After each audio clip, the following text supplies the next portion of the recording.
Hello, मेरा नाम doctor Mohammad Waleed Hasan है। क्या आप घर बैठे अपनी बीमारी का इलाज खुद ही करना चाहते हैं? जी हाँ, क्योंकि मैं लेकर आ रहा हूँ आपके लिए बीमारियों की मुकम्मल तफसील, उनकी अलामात और उनका मुकम्मल इलाज। ना अस्पताल जाने की ज़रूरत और ना ही किसी किस्म की डॉक्टर की कोई फीस।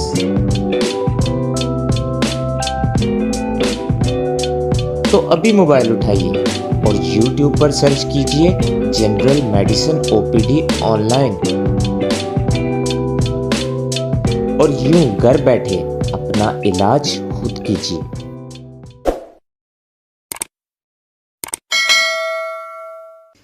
बिस्मिल्लाहिर्रहमानिर्रहीम। अस्सलाम वालेकुम नाज़रीन। आज मैं जिस बीमारी के बारे में बात करने जा रहा हूँ उस बीमारी का नाम है ब्लड प्रेशर, जिसे हम डॉक्टरी वाले लफ्ज़ों में हाइपरटेंशन बोलते हैं। नाजरीन, इस बीमारी को काबू करना जितना आसान है उतना ही अलमिया ये है कि हमारे माशरे की यहाँ तो ज़्यादातर आवाम को इस बारे में पता ही नहीं, या जिनको जो पता है वो गलत पता है, या कितने ही लोग ऐसे होते हैं जो इस बीमारी को सीरियस ही नहीं लेते। जबकि आप इसी चीज़ से अंदाज़ा लगा लें कि अगर इस बीमारी को काबू पा लिया जाए तो 30 से 35% इम्कान ये होते हैं कि आपको कभी फालिज का अटैक नहीं होगा, जबकि 50% ये इम्कान होता है कि आपका कभी दिल फेल नहीं होगा, और 20 से 25% ये इम्कान होते हैं कि आपको कभी दिल का दौरा नहीं पड़ेगा। नाज़रीन, ये सब बातें ऐसे ही बातें रही होती, ये सब चीज़ें तहकीक शुदा होती हैं और रिसर्चर्स की कोई 50 से 60 साल की मरीज़ों के ऊपर तहकीक के बाद ये सारे अंदाज़े लगाए जाते हैं। तो इसलिए आपका अपने बीपी के ऊपर काबू पाना बहुत ज़रूरी है। तो नाजरीन, इस बीमारी के हवाले से जो एक मसला दरपेश आता है लोगों को, जो हम अक्सर हस्पतालों में मरीज़ों से सुनते हैं कि हर दफ़ा बीपी चेक करवाने के लिए किसी डॉक्टर के पास जाना पड़ता है, जिसकी उनको फ़ीस भी देनी पड़ती है।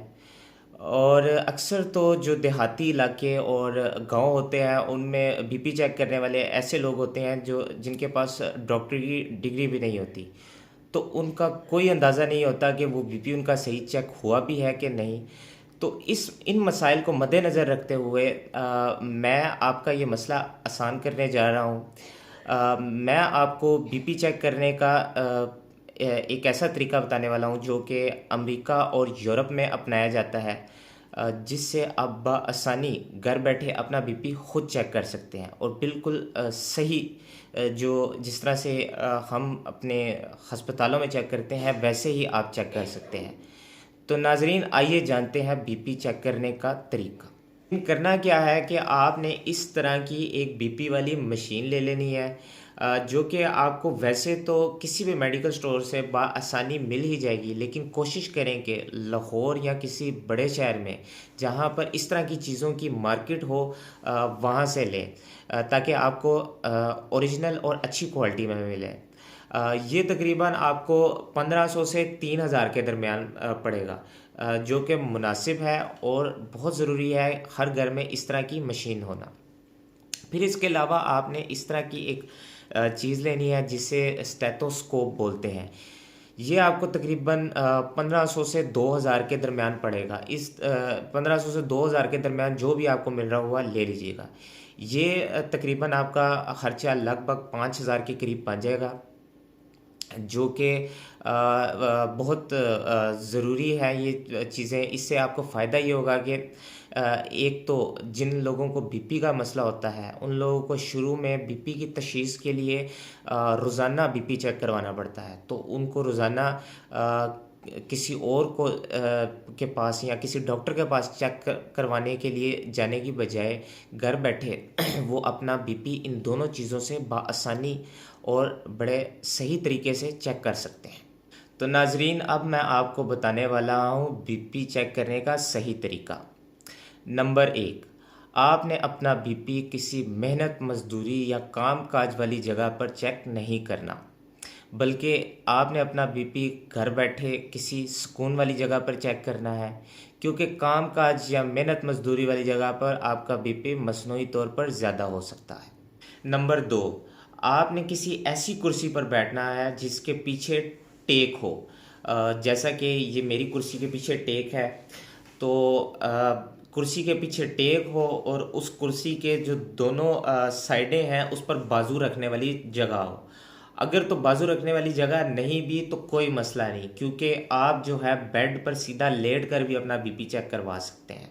नंबर तीन, बीपी चेक करवाने से कोई 5 मिनट पहले आपने आराम सुकून से बैठना है। उस दौरान आप लंबे लंबे सांस भर सकते हैं, अपनी नब्ज़ चेक कर सकते हैं, जो कि ये जो अंगूठा है इसकी बिल्कुल सीध में यहाँ पे नब्ज़ होती है। आप अपनी 1 मिनट नब्ज़ चेक कर सकते हैं। फिर उसके अलावा अगर तो आपने कॉफ़ी या सिगरेट का इस्तेमाल किया हुआ है तो आपने बीपी चेक करने से 30 मिनट पहले ऐसे ही बैठे रहना है, क्योंकि कॉफ़ी और सिगरेट के बाद आपका बीपी मसनूई तौर पर ज़्यादा हो सकता है। नंबर चार, ये मेरे पास एक सादा सी बीपी मशीन है, जो कि मैंने टेपों से जुड़ी हुई है। तो इस बीपी मशीन के साथ ये एक कपड़ा लगा हुआ है। इस कपड़े के अंदर एक गुब्बारा होता है जो कि यहाँ से हवा भरने से फूल जाता है। तो आपने करना क्या है कि इस गुब्बारे की ये अगर मैं यहाँ से देखूँ तो मेरा जो ये गुब्बारा है वो यहाँ से लेकर यहाँ तक आता है। तो आपने भी अपने बीपी मशीन के इस गुब्बारे की लंबाई देख लेनी है। यहाँ से अंदाज़ा हो जाता है कि इसके गुब्बारे की लंबाई कितनी है। तो इस गुब्बारे की लंबाई जो है वो आपके बाजू के 80% हिस्से पर आती हो। जिस तरह अगर मैं देखूं तो इस गुब्बारे की जो लंबाई है वो मेरे बाजू के तकरीबन 90% हिस्से पर आती है। तो इस अगर तो आपके गुब्बारे की लंबाई आपके बाजू के कम से कम 80% हिस्से पर आती है तो आपकी जो बीपी मशीन है वो आपके लिए सही है।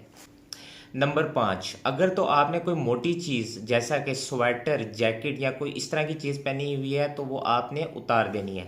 जैसा कि ये मैंने जैकेट पहनी हुई है तो ये मैं उतार देता हूँ। तो इसके नीचे अगर तो आपने कोई पतली चीज़ पहनी हुई है, कोई पतला पतला कपड़ा पहना हुआ है, तो आपने करना क्या है कि उसका कफ यहाँ से निकाल कर ऊपर कंधे तक ले जाना है। अगर तो उसका कफ ऊपर कंधे तक आपका नहीं लेके जाया जा रहा तो बजाय इसके आप इसको ऊपर लेके जाएं, आप इसको बिल्कुल सीधा नीचे रख लें।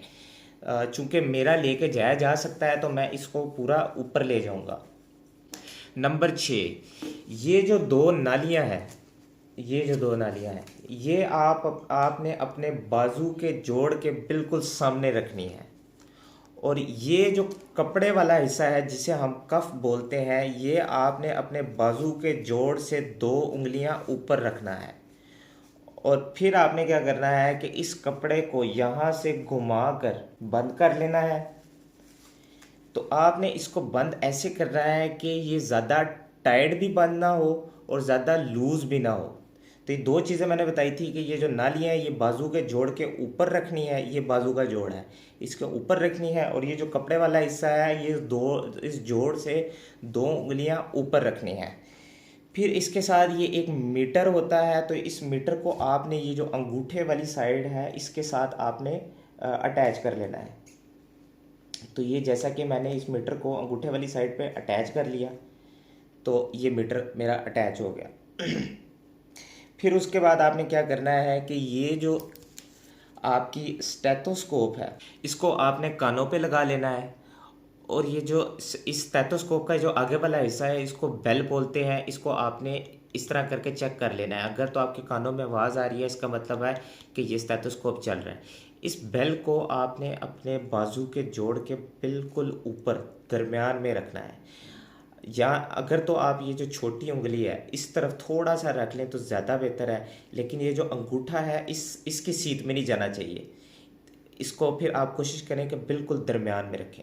जब ये आप दरमियान में रख लेंगे तो आपका ये जो ये हाथ है ना, इससे आपने ये हवा भरने वाला जो पंप है ये पकड़ लेना है। अब अगर इस हवा भरने वाले पंप को देखा जाए तो इसके आगे एक नोज़ल लगी होती है। इस नोज़ल को अगर आप राइट साइड पे या दाईं जानब या सज्जी तरफ अगर घुमाएंगे, पूरा घुमा देंगे तो ये हवा टाइट हो जाएगी, बंद हो जाएगी। तो जब ये हवा टाइट हो जाएगी फुल, जब आपने बंद कर देना है इससे, तो आपने फिर क्या करना है कि इसको दबा दबा के इसके अंदर हवा भरना शुरू कर देनी है। जब आप इसके अंदर हवा भरना शुरू करेंगे तो ये जो मशीन आगे लगी हुई है, ये आपने मशीन की जो सुई है वो 200 तक लेके जानी है। जैसा कि मैं ये अब 200 तक इसको लेके जा रहा हूँ।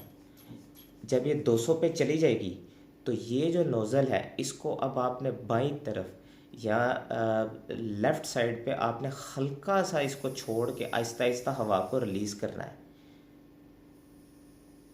तो जब आप इसको रिलीज़ करते जाएंगे तो ये जो सुई है ये 200 से आहिस्ता आहिस्ता नीचे जाना शुरू हो जाएगी।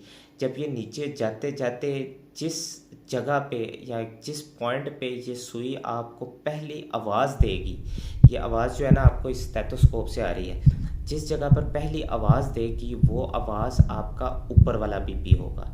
जैसा कि जो मेरी सुई है ये 120 पे पहली आवाज़ दे रही है, तो ये मेरा ऊपर वाला बीपी होगा। तो ये आवाज़ कैसी होगी? जो पहली आवाज़ है वो ऐसे डुस डुस की आवाज़ होगी। तो उसके बाद आपने जब इस हवा को छोड़ते छोड़ते जब ये सुई नीचे जा रही है, नीचे जा रही है, जिस जगह पे जाके आवाज़ आना बिल्कुल ख़त्म हो जाए वो आपका नीचे वाला बीपी होगा।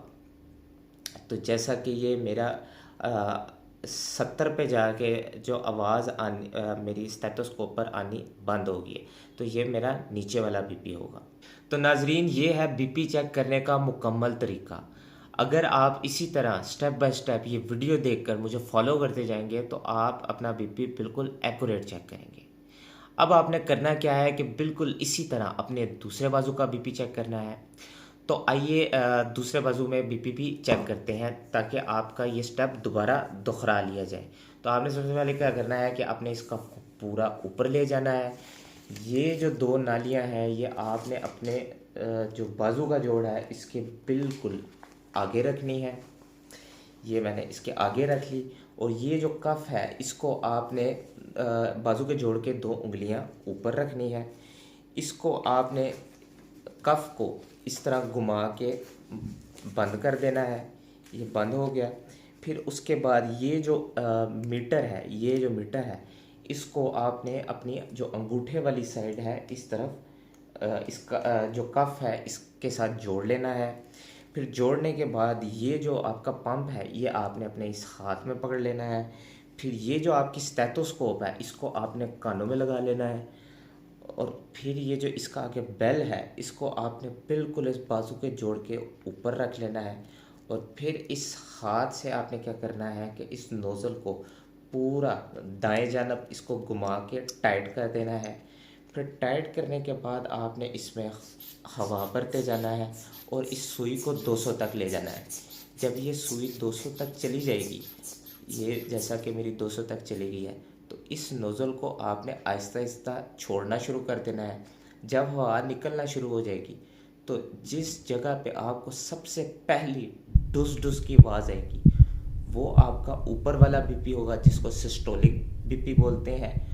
और जिस जगह पर आवाज़ आना बिल्कुल ख़त्म हो जाए वो आपका नीचे वाला बीपी होगा जिसको डायस्टोलिक बीपी बोलते हैं।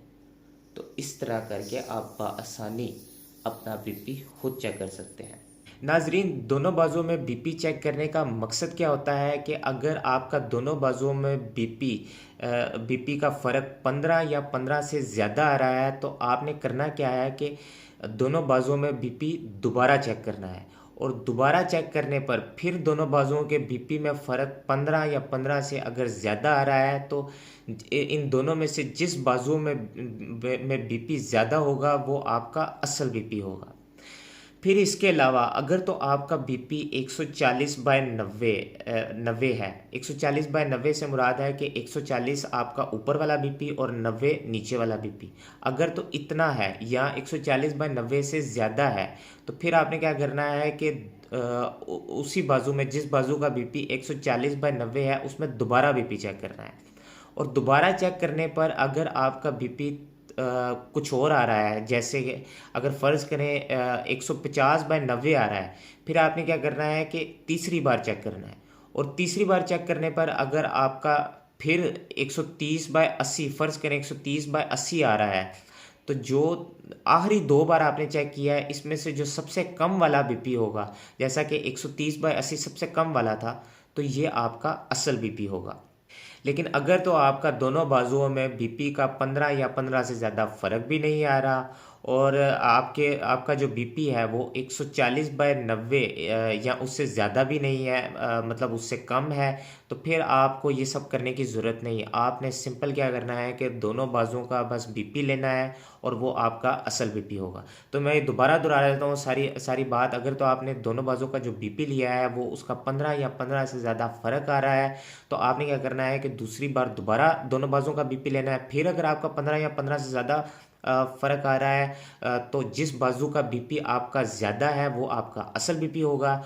और इसके अलावा अगर आपका बीपी 140/90 या उससे ज़्यादा आ रहा है, तो आपने उसके बाद अगली बार फिर बीपी लेना है, और अगर वो कुछ और अगली बार लेने पर आ रहा है तो फिर आपने तीसरी बार बीपी लेना है। और अगर तीसरी बार फिर मज़ीद कुछ और आ रहा है, तो जो आखिरी 2 बार आपने लिया है उसमें से जो कम वाला बीपी होगा वो आपका असल बीपी होगा। ये जो सब तरीका जो मैंने अभी आप लोगों को बताया है, इस तरह से बीपी चेक करने के बाद अगर तो आपका बीपी 140/90 या उससे ज़्यादा आ रहा है, लेकिन 180/120 से कम आ रहा है, तो पहली तो बात ये कि आपको बीपी का मसला है। लेकिन अभी इसकी तशख़ीस नहीं हुई, और इसकी तशख़ीस के लिए आपको अगले 7 दिन सुबह शाम रोज़ाना बीपी चेक करवाना पड़ता है। और हमेशा बीपी की दवाई लगाई भी तब जाती है जब इसकी तशख़ीस हो जाए। तो इसकी तशख़ीस के लिए मैं अपनी अगली वीडियो में मुकम्मल बताऊंगा कि इसकी तशख़ीस कैसे की जाती है। इसके अलावा एक जो बात बहुत अहम है कि अगर तो आपका बीपी 180/120 से ज़्यादा है और इसके साथ आपको जिस्म में कोई अलामात आ रही हैं, तो आपको फ़ौरन से एमरजेंसी जाना होगा। ऐसी सूरत हाल को हम हाइपरटेंसिव एमरजेंसी बोलते हैं। इसके अलावा अगर तो आपका बीपी 200/125 से ज़्यादा है, और चाहे आपके जिस्म में कोई अलामात हो या ना हो, ऐसी सूरत हाल में भी आपको एमरजेंसी जाना होगा। इस सूरत हाल को हम हाइपरटेंसिव अर्जेंसी बोलते हैं। तो नाजरीन, आज मैंने आप लोगों को बीपी चेक करने का मुकम्मल तरीका बताया, जो कि आप घर बैठे बआसानी खुद कर सकते हैं। इस वीडियो को लाइक और शेयर कीजिए, इस चैनल को सब्सक्राइब कीजिए। अपना और अपने प्यारों का ख्याल रखिए। अल्लाह आपका हामी और नासिर हो। अल्लाह हाफिज़।